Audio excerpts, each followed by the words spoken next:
when their guy plays some games. Alright, hi everybody, Weather Guy here. We are back with some more great Ace Attorney Chronicles. Feeling good, not too bad. Got a nice glass of water with me today. And now we are trying to figure out what the heck actually happened. Oh, there's someone running outside. Holy moly. Because I feel like we knew what happened. I discussed it last time, but we've pretty much exonerated Natsume, I feel like. But we'll see what they say. We'll see what they say. I don't know. Whoever thought of a third party transplanting the entire scene of a crime like that? Indeed, my lord. Nevertheless, there are some immutable facts here. Principally, that the accused, Mr. Soseki Natsume, is the only person who could have possibly committed this crime. Objection. No, I disagree. Now that we know the true scene of the incident, there is someone else. Another person who could be responsible for the knife in the victim's back. This is going to be Mrs. Garrett, the one who threw the knife out the window. Forgive me for being presumptuous, but I believe the prosecution is probably well aware of this possibility already. Lord Van Zieks, is this true? Very well. Name the person, if you will, and if further investigation is warranted. Are we finally going to get Mrs. Garrett on the stand again, perhaps? The prosecution has no objection to the trial continuing. Alright. It is her. Take that! The defense would once again like to request the cross-examination of a new witness, my lord. Once again? My assistant made the same request earlier. In order to finally reveal the truth about this case, it's imperative that we cross-examine juror number 4, Mrs. Joan Garrett. Me? Oh, dearie me. Objection! I hate her voice. That request has already been denied. Objection. But the situation is very different now. Mrs. Garrett, answer me this. What do you want now, you little toad? At the time of the incident, you were engaged in a violent argument with your husband, Mr. John Garrett. In the course of the argument, a minor house fire was ignited. And to clear the smoke from the room, your husband opened a window that looks out over Briar Road. Well, what of it? You threw this book at your husband when he was cornered with his back against the window.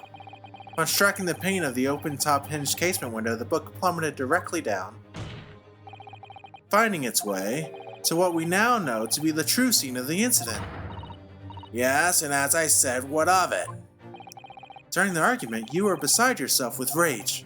As such, you threw not just books, but anything you could lay your hands on. So, let me ask you one more time, Mrs. Garrett. This knife, the one removed from the victim's back. Have you really never laid eyes on it before? Dude, her cheeks jiggled so much right there, it was crazy. I don't recall it. Seriously? Am I supposed to remember everything I picked up and threw at my husband?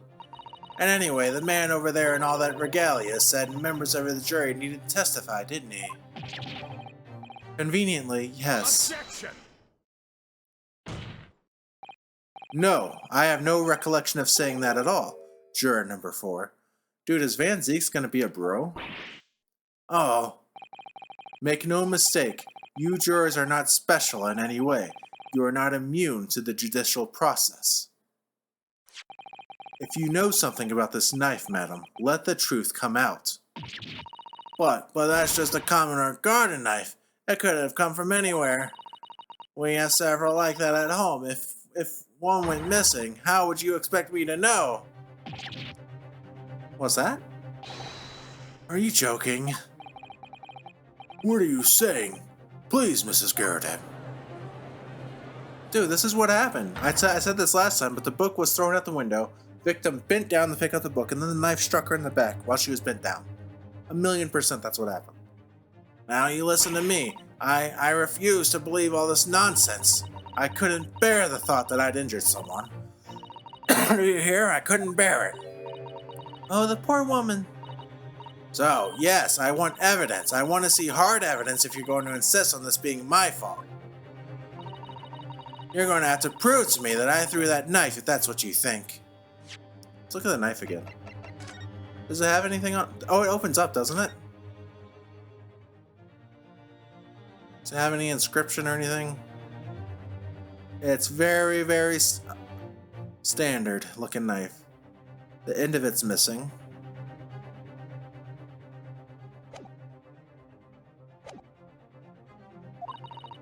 Come along now, chop chop.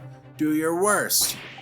Well, Mr. Ryu, if I had evidence like that, believe me, I would have thrown it out at her already. Then take the stand, juror. Oh. Gosh, I'm going to have to do her voice a lot now, aren't I? The prosecution does not object to the defense's request to cross-examine this woman. Thank you, Lord Van Zeeks. I'm going to have to testify. Juror number 4. As I'm sure you will appreciate having observed it with your own eyes today. Witness testimony can lead to the most extraordinary truths being unearthed. Truths of which the witnesses themselves may not have been aware. Oh, dearie me. So I demand your full and unadulterated testimony, Mrs. Garrideb. And mark my words, in this court of law today we shall extract the truth. Do you concur, counsels? Certainly, my lord. Oh, that's what I'm hoping for, my lord. Hey, dog. My dog just walked in the room. He's staring at me. It's such a strange feeling. For the first time since arriving in this country, it actually feels real. Are we about to get a to be continued? Dude, look at this. Look at this shot. I'm here in the Old Bailey, and I'm a lawyer. Oh no, we're not. Good. Witness, state your name and occupation. Oh, yes, my name is Joan Garrideb. And I'm a juror and such like. It sounds like even she doesn't know if she's a housewife or a maid or what anymore. The court has decided your testimony is required in order to clarify matters in this case. Do you understand, madam? Yes, my lord. You will tell the court everything that took place in your household on the evening in question. And I warn you, do not attempt to hide the truth. Oh, dearie me. Chin up, Joni. Nothing to worry about now. Yeah, there he is. There's the boy. Oh, I didn't know you were here, John. It wasn't only you in the room that day, old thing, was it? You rather think I ought to testify as well, don't you? But what about your knee, dear? Don't you worry about that. Hardly notice it. What is this voice I'm giving him? I think that was terrible. I'm not the sort of chap to leave a comrade to face disciplinary action alone. Oh, John. More couple stuff on the witness stand. I presume you are Mr. John Garrideb? Yes, sir. Former 2nd Lieutenant of the 3rd Regiment of the 4th Northumberland Fusiliers, sir. Seen my fair share of action, and now living the quiet life, as it were. The quiet life? Were you not engaged in an incendiary battle with your spouse on the day in question? Ah, well, yes, quite. I believe this may represent a first in the proud history of the British court. Calling a juror to the witness stand is unprecedented. However, the court will hear your testimony now, juror number 4, and that of your husband. You will recount clearly and concisely the events in your home at the time of the incident in question. Sir, at once. Here we go, more witness testimony and cross-examination. The Battle of Garrideb. Yes, on the day you're referring to, the wife and I did have a bit of a skirmish. Can't recall the reason now. Knocked a candlestick over and set fire to the carpet. Soon had it out though and got the window open. Meanwhile, I was picking up whatever I could find to throw at him. Plenty of knives around our place. Can't say I'd notice if one or two went missing, I'm afraid. If that bally thing in the victim's back really was one of ours, you'll have a job proving it, I think. Fun. It sounds as though it was quite the battlefield in your household that evening. Although an entirely one-sided assault, it seems. The enemy caught us on the hop, sir. Had no choice but to dig in and take defensive measures. To be honest, if the enemy had kept shelling us for another minute, we'd have been toast. Of course, a veteran such as myself is only too aware that on every battlefield, you're just a gnat's whisker from death at any moment. Are we still talking about a marital quarrel here? Well, I must say I'm dubious that this testimony will shed any light on the origins of this jackknife. In combat, one's focus narrows such that surroundings are barely noticed. These witnesses may not be able to offer anything more than they have testified already. This may be a dead end. Antiques may well be right. Well, whatever the chances, we only have this last cross-examination to uncover the truth, Mr. Ryu. Yes, I'm afraid so. So this is the last cross-examination. Very well, counsel. Begin your cross-examination. Here we go. Let's see how it goes. Time to start pressing. We know the reason for this, it was bills. The reason is what you told us yesterday, I believe. Yes, that's right. If I remember correctly, it all started because of a note that was tucked into the pages of a book belonging to Mr. Garrett. Oh, that's right. A rather passionate note, in fact. Mrs. Garrett found the note, discovering her husband's little secret. And she gave him a mighty number of slaps across the face for it, too. What a sordid state of affairs.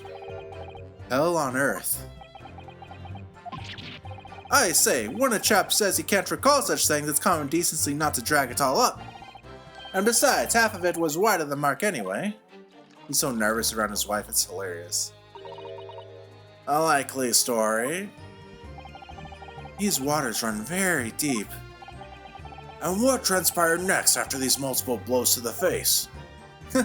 What a funny sentence. Hold it! And the fire also spread to some items of furniture, didn't it? The bookcase, my armchair, anything of mine, really. Just so happens there was some bath water around that evening, so I sloshed that about to put it out. A most precarious situation you put yourself in. Ours is a 3-story townhouse on the west side of the street, where the water main isn't connected yet. Had to draw water from a public water pump during the day if you need any, you see. The lodgers are always moaning that they can't get any water at night, although that little mustached Japanese man buys water in bottles, I believe. Defendant Mr. Natsume, you mean? Yes, he receives a stipend for his studies, you know, from his home country.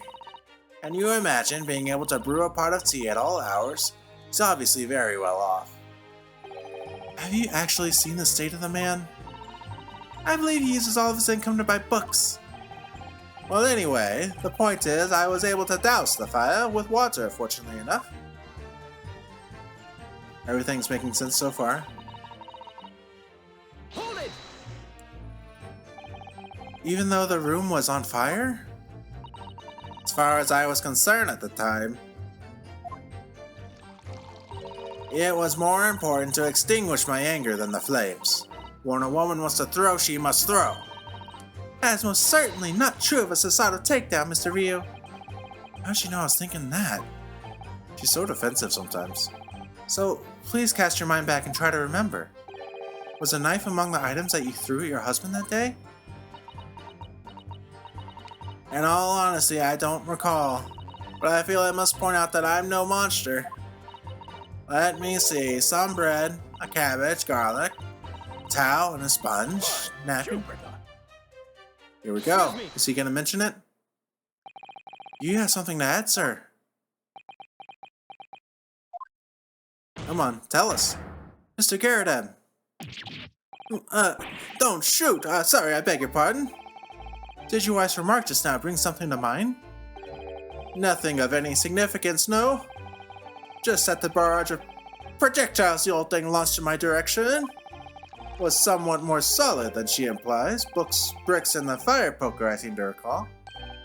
Ouch. And the woman's aim is uncanny. She landed. Good grief, woman, we're not at home now. This is a court of law. Oh, dearie me. Ever so sorry, dear. That was the wrong voice for her. Benji, get out. Quit sniffing around in here. There's nothing for you in here, buddy. Go lay down. See you later.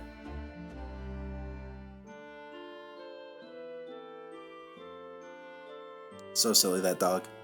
What's she even doing with a teapot in here?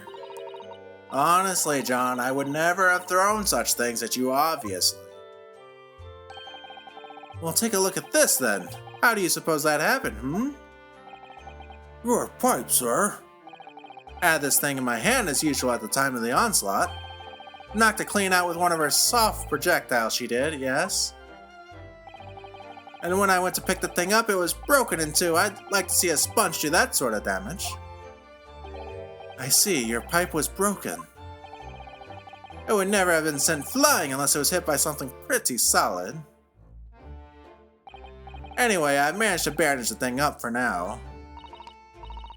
You are one to exaggerate, aren't you, dear? I wonder what we should make of this account. Could be important, that might be what the knife broke off on. The defense believes Mr. Garrett's remarks just now to be of great significance. Objection! This war veteran's words only tell us one thing. Betray a fiery wife, and pipes, as well as hearts, may be broken. Sentimental wisdom, perhaps, but hardly worthy of adding to the formal testimony. Indeed, common sense, one might say. Might one? In that case, would you at least permit us to examine the pipe, sir? Well, I don't see why not. Oh, dearie me, there you go again, trying to ingratiate yourself with a young lady. Uh-oh. Very well, the court will accept the gentleman's pipe as evidence. Alright, we're gonna look at it. We're gonna find a piece of the knife. Let's look at it now. Can't wait, can't wait, can't wait. There it is. I knew it would be there. I knew it. Oh, something just twinkled inside the chamber of the pipe there. Yes, I saw it. Something stuck in there, I think. Let's turn it over and give it a shake. What's this? It's a tiny fragment of metal. It looks like the tip of a blade or something. Tip of a blade? Surely it couldn't be. Yeah. We got him. Yeah. Yeah. This is a tiny piece of metal we found in the chamber of Mr. Gyarados' pipe. It looks like the tip of a blade or something. Tip of a blade? Oh, we already did this. Yeah.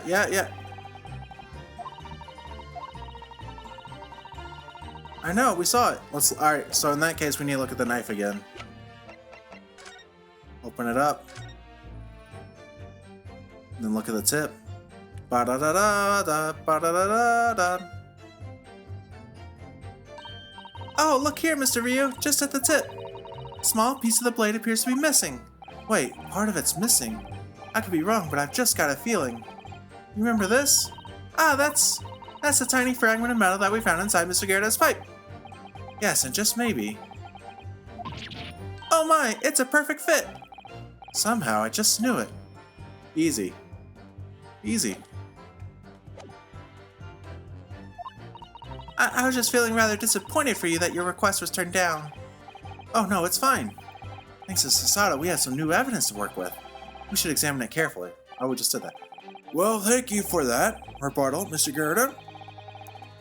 Now, if we could return to the crux of the matter, what can you tell the court about the knife used to attack the victim? This is where we get him. Right here. Present, present, present, present.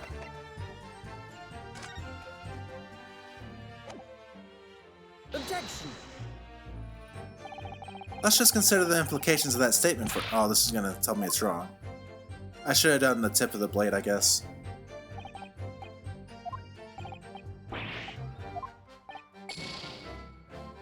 Dude, are we about to get a game over? Oh no, I didn't mean to do that.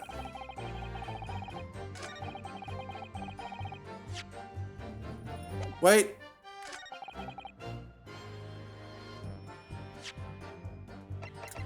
Let's try the tip on this statement. Objection. Yes! Here we go. Mr. Garrett, could I ask you to take a good look at this, please? You can ask, but I can't see a bally thing. You can't? You used to call me Dead-Eye Deb back in the regiment, of course. That was some time ago now.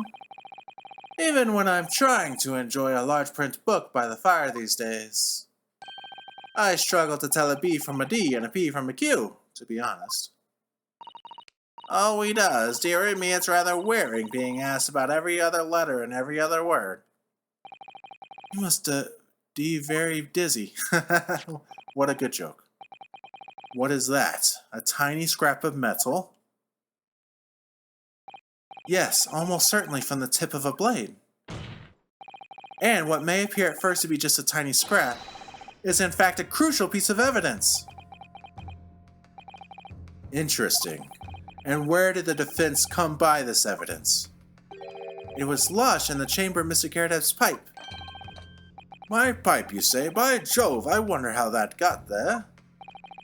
And what precisely does this fragment of metal signify, Counsel? Are you suggesting that is in some way related to the matter of the stabbing on Briar Road? Dude, we got it. The case is solved. There's nothing else. I am. What? When put together with another piece of evidence already in the court record, I believe this tiny fragment of metal will unravel the whole truth of this case, my lord.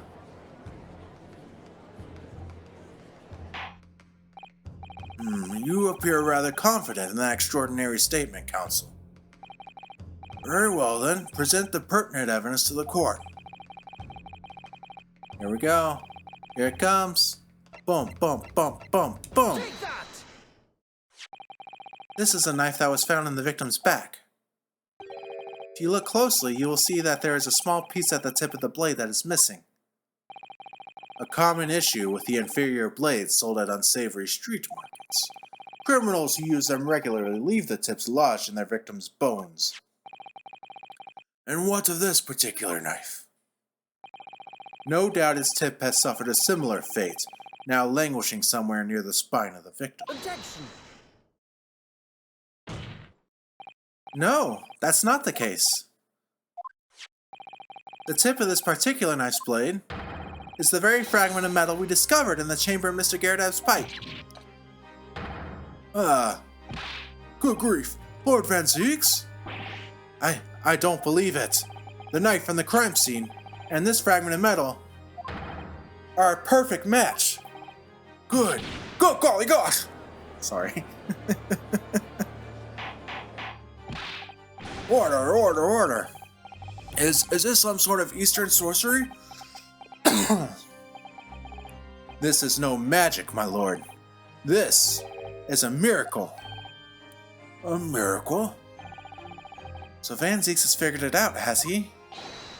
Counsel, explain this extraordinary coincidence at once. Yes, my lord. The crucial point we have to ask ourselves here is when did the fragment of metal find its way inside Mr. Garrett's pipe? Something that was clarified for us in the most recent witness testimony. Yeah. We got him. We got it all figured out. Fantastic. So, I guess the Shakespearean guy may have something to do with the final case. Oh, dearie me. During this argument between these two that occurred just as the victim was on the pavement below, Mrs. Garrett flung this knife at her husband. However, the knife missed Mr. Garrett, instead striking the pipe in his hand at the time, which caused the tip to break off, of course. Good lord! Yes, and that is when the tiny tip of the blade found its way inside Mr. Garrett's pipe. The chances of that are 1,000,000 to 1. And yet there's no other credible explanation of how the tip of the blade ended up in your pipe. Then, after losing its tip, the knife ricocheted off the pipe and flew out the open window. This is totally like a JFK thing. You know what I mean? Or the episode of Seinfeld that mimics that where it's like a second spitter and things bounce and stuff. Hilarious. In short, this knife, which fell from the window of the Miss Garrett's house, oh, what a spin, is the very same knife that struck the victim in the middle of the back on the street below. Oh gosh, oh dear, oh no! Great, we're good. Objection! No way he has an objection. What could he possibly have to rebuttal this? A full-bodied theory, I'll give you that. A complex bouquet of seemingly trivial points, plausibly arranged to create an almost passable vintage. Here it comes. It's gonna crush me. Allow me to toast my learned friend's characteristically Nipponese approach to bottling his argument. Sorry? But after all, it is just a theory. The bottle, I fear, is corked. Because you see... Oh, there's the foot. It's spoiled by an insurmountable inconsistency. An insurmountable... What? Lord Van Zieks, explain yourself. What is this inconsistency you claim to have identified? An inconsistency of the simplest nature, my lord. The victim was found with a knife planted in the middle of her back. She had bent up to pick up the book. Sorry. Yes, sir. That's right, you silly little man. Now, Joan, old thing, what are you getting so excited about? Let us consider the basic facts of the case once more. The victim was walking along the pavement before being stabbed in the back and falling to the ground. If the knife that struck her had fallen from above, there's no possible way it could have planted itself in the victim's back. She was bent over picking up the book. I don't know why I keep saying it. You all know it too, don't you? Quite right, you see. That's exactly right. If the knife had fallen on her from above, it would have struck her on the top of her head. She just slapped her husband for no reason. I love it. There's an explanation. It's lost for words, look. I knew it. I never liked this theory in the first place. I don't know, though. What really did happen? It would appear the defense has made rather a spectacular blunder. If a theory has even one inconsistency, it cannot stand. Your theory, my learned friend, is history. Come on. We know what happened.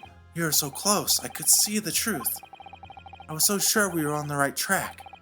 Now the way has been blocked completely by just one simple inconsistency. Or in other words, we simply need to eliminate that one inconsistency and the theory will stand. Mr. Sato. You mustn't worry, Mr. Ryu. You were just caught off guard, that's all. Your mind went blank. But if the path you were on is indeed correct, then a way will present itself. The key to this is in the court record, I'm sure. All the information you need is there. It seems you have nothing to say, my Nipponese friend. Well, your silence speaks volumes. A tacit acceptance that your theory is fatally flawed. Objection! Here we go. Yeah, give it to him. Give it to him, Ryu. This inconsistency doesn't mean I was on the wrong track. It means that I need to sharpen my mind and dig deeper for the truth. A test! Yes! If the knife fell on the victim from above, there's no way that it could have hit her in the middle of her back. Under normal circumstances, that is. What are you implying? Counsel?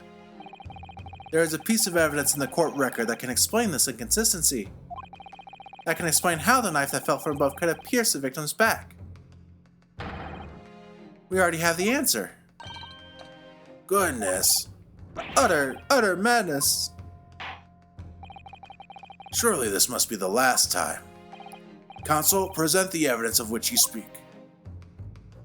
Here we go. I think I'm just going to pick the book.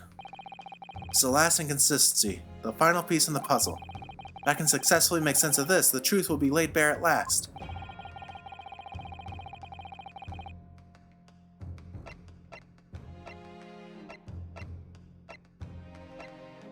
Can I present from inside the photo?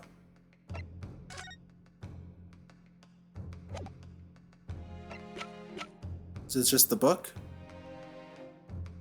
Take that! There it is. The fourth book found at the scene. This is the final piece of evidence the defense will present. The burnt book? Is that not Mr. Garrett book? Yes, and to understand its significance, we have to consider how it came to be at the scene in the first place. This photographic print clearly shows the book in question, and the victim holding it in her hand. But as we all know now, it was a police constable that put the book between her fingers like that. Quite so, as part of his wholesale transplanting of the crime scene to the opposite side of the road. That's true. However, as part of his testimony, Constable Beat made an extremely enlightening statement on that point. He found her like that. He found her with a book in her hand. Perfect. Perfect!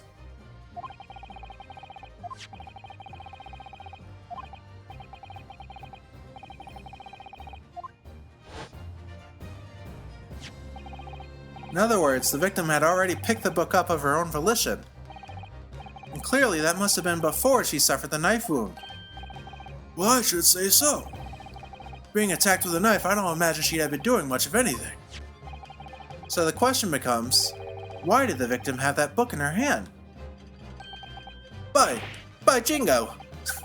I think I'm beginning to see what may have happened now. Oh dearie me. We know that the book fell from the top floor of the Garrett household onto the pavement below, at precisely the moment that the victim was walking past. Yes, at exactly that moment, the young woman was walking along the street in the light fog, when all of a sudden, a book fell right in front of her. The book I threw. Yes, Mrs. Garrett, what do you think the woman did? What would you do if you were walking along and suddenly a book landed in front of you on the pavement? Well, I really can't imagine it, but I suppose she might have reached down and picked the book up. Yes, that is exactly what the woman in fact did. She picked up the book. Oh, heavens! And when the woman reached down and picked the fallen book up, what position would her back have been in? That's right, facing the sky, completely and utterly defenseless. Then, in the very next moment, while the woman was still bent over picking up the book, the knife came down. Perfect. The next object fell from the room above, the jackknife straight into the middle of her back. And at that same time, walking by chance directly behind Mrs. Green, was the defendant, Mr. Soseki Natsume. Well, I never. It appeared to Mr. Natsume that the woman simply collapsed on the floor. In the dark and the fog, he didn't see the knife falling on her from above. Ah. And from the other direction, the constable and his wife saw no one but the victim and her apparent attacker. So there never was a real culprit to run from the scene in the first place.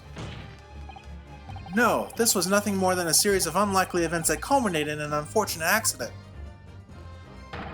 And that is the real truth behind this case. We did it. We did it.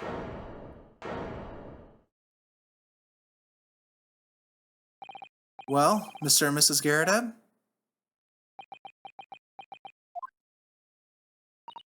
The very first time you showed me that knife, I had my suspicions. I wondered if perhaps it might have been something like that. There, old bean. Poor Mrs. Garrett. Of course, I never meant for anything of the sort to happen, but it was all my fault, wasn't it?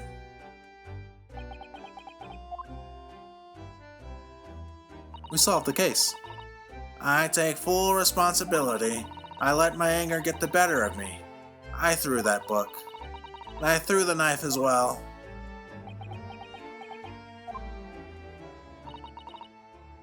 John, dear. It's alright, I know. Oh, look at the love in her eyes. I'm ever so sorry. Truly. I'm sorry. Oh no. Too heavy, buddy. Adorable, though.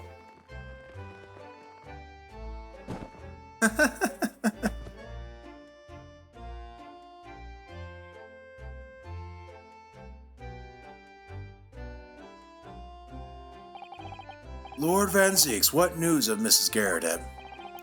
She's been taken to the infirmary. It would appear that today's events had left her in an especially flustered state. However, I believe she will recover in due course. There is no cause for concern. Yes, unbeknownst to themselves, they caused what could easily have been a terrible tragedy. They shall have to prepare themselves for the consequences of their actions. There is some good news, however, my lord. I have just had word from the hospital where the victim is being treated. Her condition is improving steadily, and the doctor believes she will regain consciousness soon. It's strange. We've been talking about the victim all this time, but we've never once met her. How wonderful! The woman is out of danger, it seems. Yes, that is good news. Oh, Mr. Soseki Natsume. Oh, there he is. Yes? On behalf of my fellow countrymen, I would like to take this opportunity to beg your pardon, sir.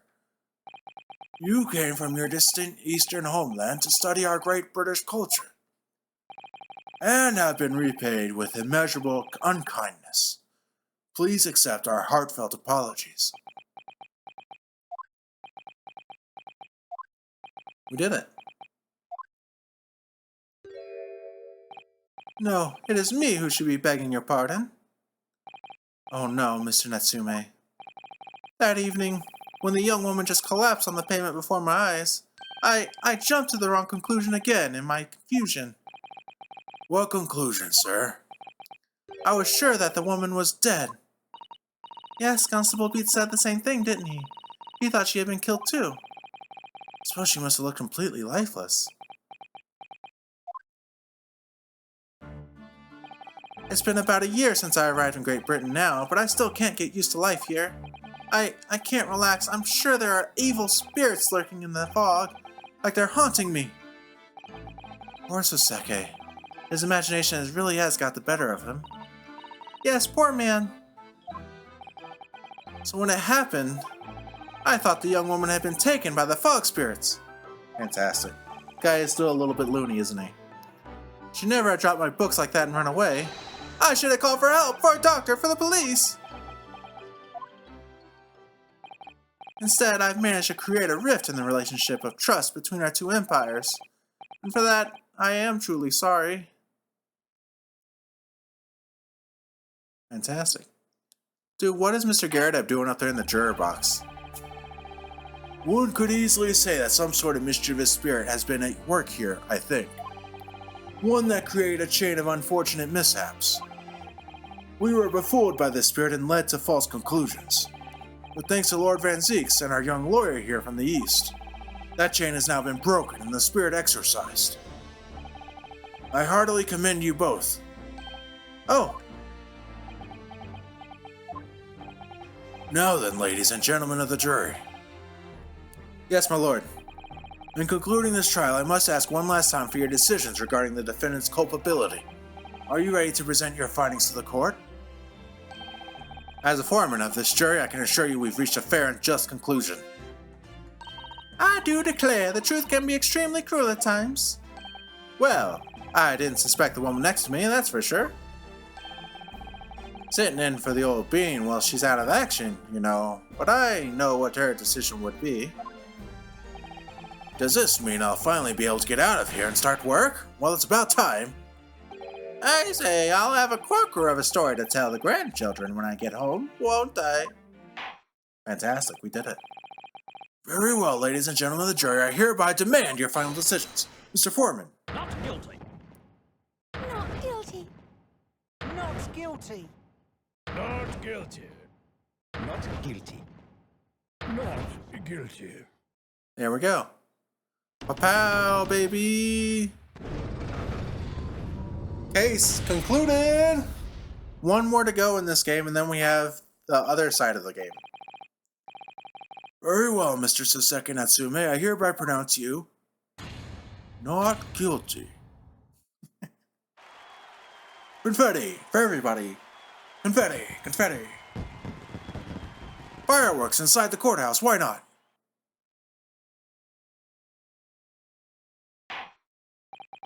And finally, Mr. Natsume.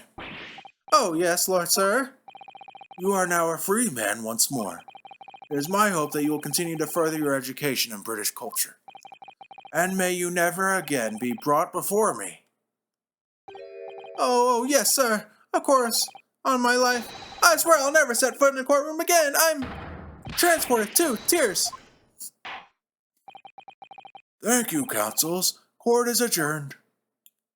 Let's go.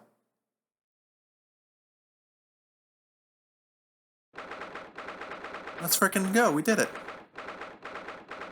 Got a little bit more dialogue probably right here.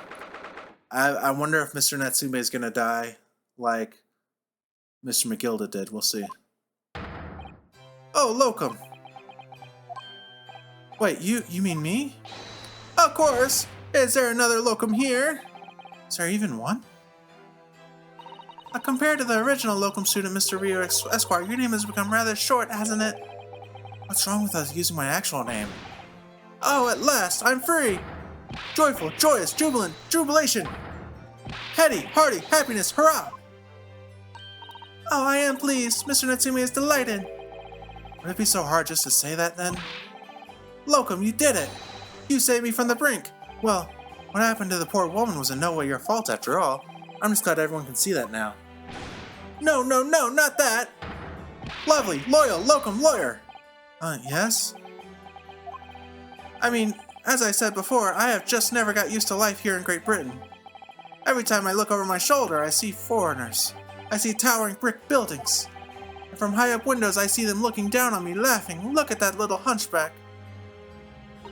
Oh dear, I'm sure it's all in your head, Mr. Natsume. But today, you, Locum lawyer, gave my gloom the boot. You stood firm behind that baronial bench before all those babbling British. You battled to the bitter end, laying bare the baffling truth. And when I beheld the blinding fireworks among the beams of the Bailey's roof, I bellowed, "Behold the best barrister ever born!" That's very flattering, and we're very pleased for you. This has given me a wonderful anecdote to recount to my old friends back in Japan. An anecdote? Is that what's to become of all my hard work? I apologize for keeping you waiting. I rose late this morning. Oh, Mr. Sholmes, what a pleasure to see you. I see I am here not a moment too soon. A disaster has been averted, I'm glad to say. Oh. The trial shall begin presently, Mr. Ryu, and I wish you the very best of luck.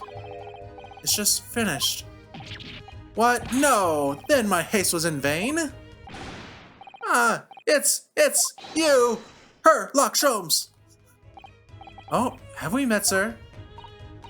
This is Mr. Natsume, the man you had arrested, Mr. Sholmes. Ah, I see. I failed to recognize you at first.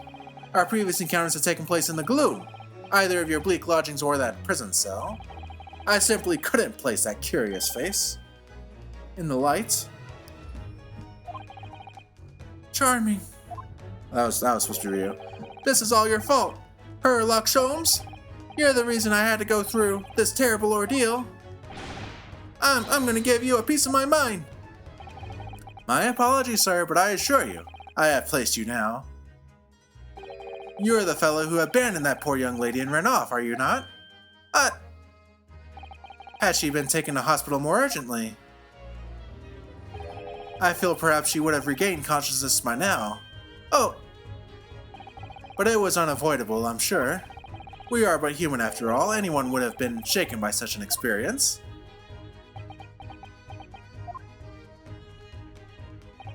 I do feel very badly about how I behaved. Well, never mind. Now then, what was it that you wanted to say to me, sir? Nothing. Sorry. Priceless. Oh, I am sorry. I really, but... That was quite priceless. Poor Suseke. Still, on the bright side, you've had an extremely entertaining experience without paying a penny. And it would seem you were not even found guilty. But there is no bright side. Whatever do you mean, Mr. Natsume?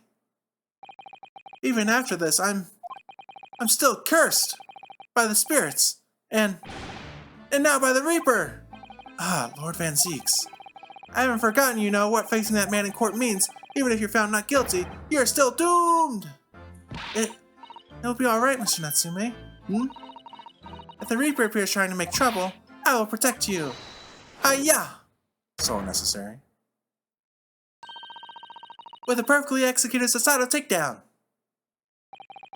Much as I like being turned on my head, a bit of warning might be nice next time, Miss Sasato.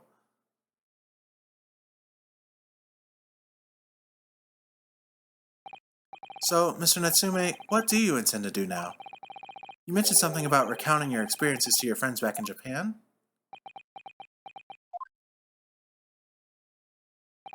Yes, I intend to return to my homeland soon. Oh?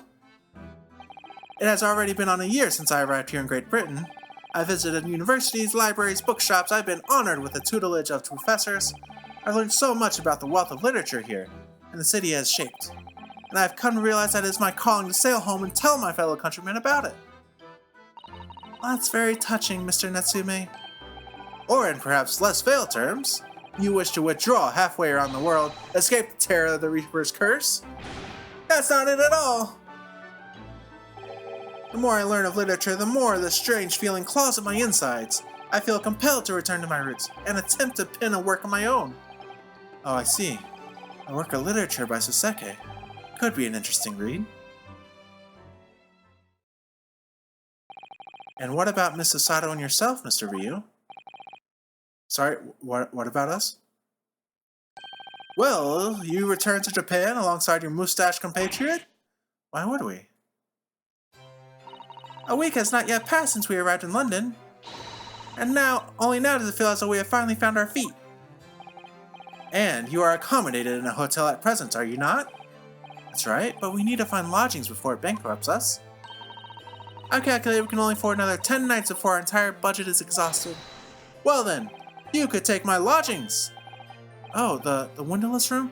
Ah, this is where that's where the Shakespeare guy's gonna come in. Ah, but what it lacks in windows, it more than makes up for with a floor, a ceiling, and walls! Right. And of course, I'd be happy to leave behind the accursed evil spirit. Oh my, an evil spirit. Oh yes, it tries to suffocate you while you sleep. It's an infallible wake-up call. Well, think about it, if that's alright. Perhaps I can offer a more welcome alternative. Would you consider taking lodgings with me? Really? Yeah, because he has his assistant there too. Well, a vacancy has conveniently presented itself, though it is up in the attic, I might add. Are you sure it isn't just a storage loft?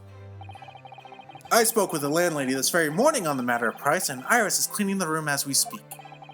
You must come at once. I presume you have no luggage to speak of. Oh, this is simply wonderful. What an honor to be invited to take lodgings in the great detective's office's attic. I'm too overcome for words. So suggesting we look elsewhere is out then. Then it's settled. Iris will prepare a welcome dinner this evening. And you must come too, Mr. Natsume. I insist. I don't know what to say, but thank you, and yes! Wonderful. Then I'll go and complete the paperwork for your formal release, Mr. Natsume. It shouldn't take long. Great. We're gonna stay with Sholmes. That's interesting too. I'm all for that. Locum. I knew that you wouldn't let me down. I'm truly delighted to have met you here in London. Likewise, Mr. Natsume. It's been a privilege meeting you too. It's a shame that we're gonna have to say goodbye so soon. Well, I've come to realize that I belong in Japan. But Locum, we'll meet again one day. Yes, I'm sure. And hopefully by then I'll be a successful lawyer.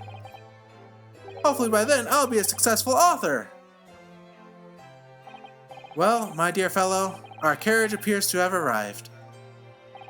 Shall we go, Mr. Ryu? Yes, Mr. Sholmes. I have little doubt Mr. Natsume will be released in time for dinner this evening.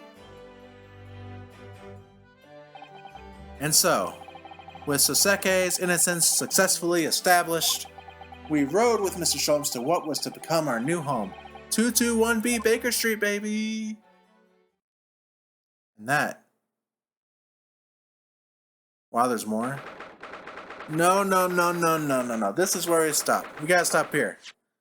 We're at a good stopping spot. I know next time we're gonna delve into the next case, but it is getting late and I got stuff to do. And man, I'm having a lot of fun with this game though. We are getting on to case 5 next. Next video, we're gonna be case 5. And I am excited to see what that's all about. I'm excited to see if anything happens to Mr. Natsume. I'm excited to see if we're going to deal with Van Zieks again and the same judge. And I'm interested to see what happens with the Shakespeare guy. It was really weird for him to show up for one quick scene and then disappear. And I also want more of Mr. Gregson. I love his no-nonsense, chill stealth. It's great. I love it. That's it. Thank you so much for hanging out today. My voice is exhausted. I talk so much during this playthrough, but I have so much fun too. But yeah, that's all I got. Thank you so much for watching. Take care of yourself. Take care of others. Peace out.